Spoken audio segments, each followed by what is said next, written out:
pendant que certaines instances représentatives au sein du US Monoprix s'arrogent les directives gouvernementales au sujet de la prime Covid de 1000 euros, nous, à la CGT, nous avons milité au travers de plusieurs rassemblements pour que cette prime Covid soit délivrée à tous les salariés, quel que soit le temps de travail. Regardez en vidéo, c'est très explicite.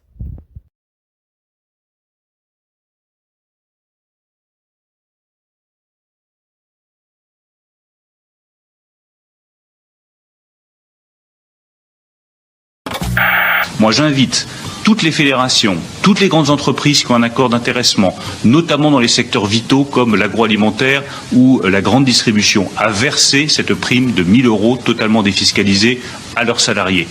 Il l'a appris alors qu'il était hospitalisé, infecté par le coronavirus. Zouhir, employé chez Monoprix au rayon fruits et légumes, n'aura pas droit à l'intégralité de sa prime Covid-19. Chez nous, c'est une prime de 1000 euros net, comme je l'ai annoncé le dimanche 22 mars, non conditionnelle et non proratée. Difficile, le seul critère applicable, c'est celui de la présence effective. Pendant le confinement, nous avons pu continuer à vivre, à manger, à remplir nos placards grâce à des petites mains, notamment les salariés de la grande distribution. Chaque jour, ils étaient là, à leur poste, et ont grandement contribué au fonctionnement du pays. Une fois le déconfinement entamé, le PDG du groupe Casino, qui s'appelle Jean-Claude Naouri, a mis en place des pratiques totalement discriminatoires en matière d'attribution de la prime. Excite les CDD, excite les contrats précaires, excite les contrats étudiants.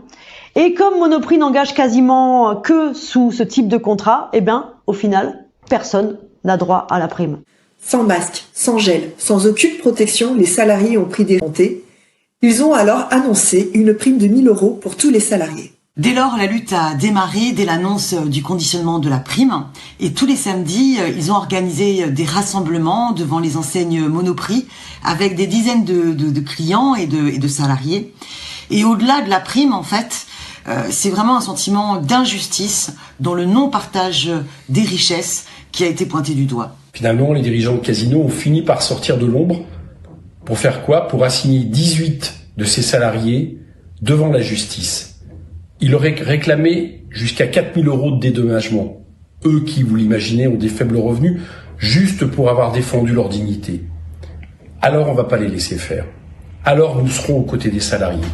Nous appelons le 26 novembre à nous retrouver sur le parvis du tribunal de justice de Paris pour dire aux salariés de Monoprix qu'ils ont eu raison de se mobiliser, que nous sommes avec eux, et aux dirigeants de Casino que décidément leur attitude est inqualifiable. Tous le 26 novembre à Paris. Il y a une chose de sûre, une chose, comme le disait Leïla, c'est que les personnes qui mangent les petits fours derrière, ils ne seront pas à leur tâche s'il y a un reconfinement, et figurez-vous, on ne verra pas la différence. Par contre, ce qui est évident, c'est que les personnes à qui ils refusent aujourd'hui 1000 euros de prime, et tous les salariés du groupe Casino à qui on refuse un salaire décent, eux, ils seront au front, comme ils l'ont été pendant le confinement. Comme ils l'ont été pendant le confinement.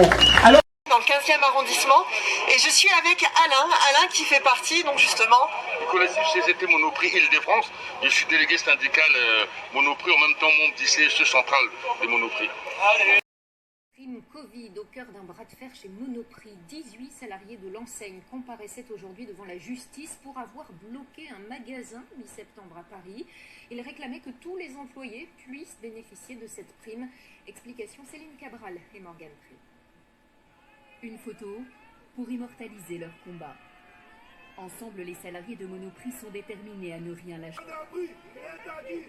Ce matin, qui génère un chiffre effrayant au-dessus du SMIC.